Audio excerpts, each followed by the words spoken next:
हर साल आप परीक्षा पर चर्चा कार्यक्रम आयोजित करते हैं, जहां आप सीधे युवा छात्रों के साथ बातचीत करते हैं और उन्हें परीक्षा की तैयारी कैसे करें, इस पर सलाह देते हैं। मैंने उनमें से कई कार्यक्रम देखे। आप सलाह देते हैं कि परीक्षाओं में कैसे सफल हों, तनाव को कैसे संभालें और बाकी चीज़ें भी।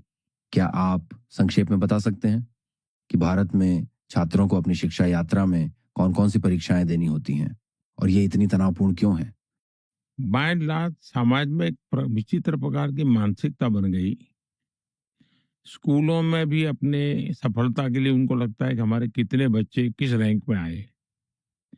परिवार को भी वातावरण बन गया कि मेरा बच्चा इस रैंक में आया तो मेरा परिवार शिक्षा दीक्षा में समाज में अच्छी पोजीशन में है। तो एक ऐसी सोच में का परिणाम हो गया कि बच्चों पर प्रेशर बढ़ गया। बच्चों को भी लगने लग गया कि जीवन में ये 10th और 12th के एग्जाम ही सब कुछ है।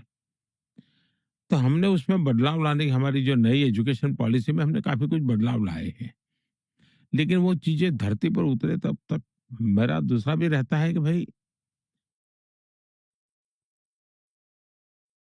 अगर उनके जीवन में कठिनाई है तो मेरा भी कोई कर्तव्य बनता है मैं उनसे बातें करूं, उनको समझने का प्रयास करूं। तो एक प्रकार से मैं जब परीक्षा पे चर्चा करता हूं तो मुझे उन बच्चों से समझने को मिलता है, उनके माता पिता की क्या मानसिकता है वो समझने को मिलती है, एजुकेशनल फील्ड के जो लोग हैं उनकी क्या मानसिकता है वो समझने को मिलती है। तो ये परीक्षा पे चर्चा उनका तो लाभ करती है, मेरा भी लाभ करती है। और किसी स्पेसिफिक डोमेन में खुद का टेस्ट करने के लिए एग्जाम ठीक है, लेकिन ये ओवरऑल पोटेंशियल को जज करने का पैमाना नहीं बन सकता। बहुत से लोग हैं शायद पढ़ाई में अच्छे मार्क नहीं लाए लेकिन क्रिकेट में सेंचुरी लगाते हैं, क्योंकि उसकी उसमें वो ताकत होती है। और जब लर्निंग पर फोकस होता है तो स्कोर अक्सर खुद ही ठीक होने लग जाता है। अब मुझे याद है जब मैं पढ़ता था तो मेरे एक टीचर थे, लर्निंग की उनकी टेक्निक मुझे आज भी बड़ी अपील करती है। वो हम बच्चों को कहते थे, एक को कहेंगे ऐसा भाई तुम घर जा करके घर से 10 चना के दाने ले आना। दूसरे को कहेंगे तुम चावल के 15 दाने ले आना।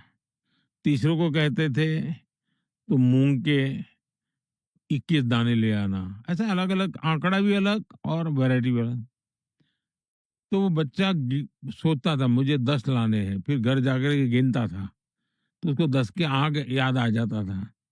फिर उसको पता चलता इसको चना कहते थे। फिर स्कूल में जाते थे सब इकट्ठा कर देते थे। फिर बच्चों के चलो भाई इसमें से 10 चना निकालो, 3 चना निकालो, बे 2 मूंग निकालो, 5 ही निकालो। तो गणित भी सीख लेते थे, चने की पहचान हो जाती थी, मूंग किसको कहते हैं पहचान हो जाए। बहुत बाल्यावस्था की बात करता हूँ। तो ये लर्निंग टेक्निक जो होती है बिना बोझ को बच्चों को पढ़ाने का, तो हमारी नई एजुकेशन पॉलिसी में इसका एक प्रयास है। जब मैं स्कूल में था तो मेरा देखा था कि मेरे एक टीचर, तो बड़ा इनोवेटिव आइडिया था उनका। वो उन्होंने आते ही पहले दिन कहा कि देखो भाई ये डायरी मैं यहाँ रखता हूँ और सुबह जो जल्दी आएगा वो डायरी में एक वाक्य लिखेगा, साथ में अपना नाम लिखेगा।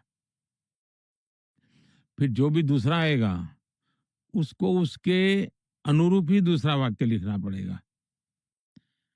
तो मैं बहुत जल्दी स्कूल भागने करके जाता था। क्यों? तो मैं पहला वाक्य मैं लिखूं।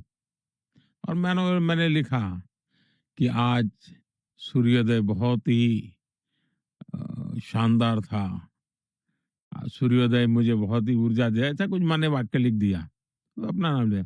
फिर मेरे पीछे जो भी आएंगे वो सूर्योदय पर ही कुछ ना कुछ लिखना होता था।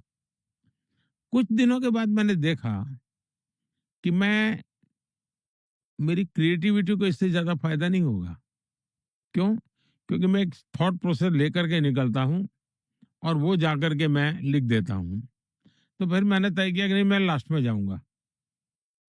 तो उससे क्या हुआ कि औरों ने क्या लिखा है वो मैं पढ़ता था और फिर मेरा बेस्ट देने की कोशिश करता था। तो मेरी क्रिएटिविटी और बढ़ने लगी। तो कभी कुछ टीचर्स ऐसी छोटी छोटी चीजें करते हैं जो आपके जीवन को बहुत उपयोगी होती है। तो ये मेरे जो अनुभव है, और मैं खुद एक प्रकार से संगठन का काम करता रहा, उसके कारण मेरे ह्यूमन रिसोर्स डेवलपमेंट के मेरा एक विशेष क्षेत्र रहा काम का। तो मैं इन बच्चों के साथ मिलकर के साल में एक आध बार निकालता हूँ।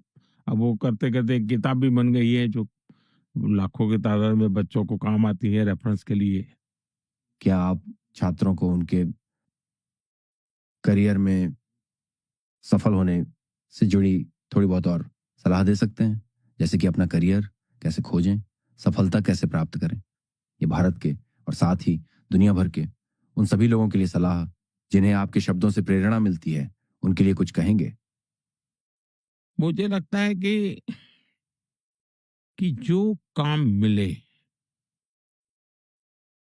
वो समर्पण भाव से, पूरी तरह डेडिकेशन से अगर कोई करता है तो अवश्य आज नहीं तो कल उसकी एक्सपर्टाइज भी हो जाती है, और उसकी क्षमता जो है उसको सफलता के द्वार खोल देती है। और मनुष्य ने काम करते करते अपनी क्षमता बढ़ाने की तरफ ध्यान देना चाहिए, और अपनी लर्निंग एबिलिटी को कभी भी अंडरमाइन नहीं करना चाहिए। जब वो लर्निंग एबिलिटी को लगातार उसके महात्म्य देता है, हर चीज में सीखने की वजह, कुछ लोग होंगे जो अपने सिवाय भी बगल वाले का काम भी देखेंगे, तो उसकी क्षमता डबल हो जाती है, त्रिगुना हो जाती है। अगर मैं नौजवानों को कहूंगा कि भाई निराश होने की कोई जरूरत नहीं होती है, दुनिया में कोई न कोई काम आपके लिए परमात्मा ने लिखा हुआ ही है, आप चिंता मत करो। आप अपनी क्षमता बढ़ाओ ताकि आप योग्य कर पाओ।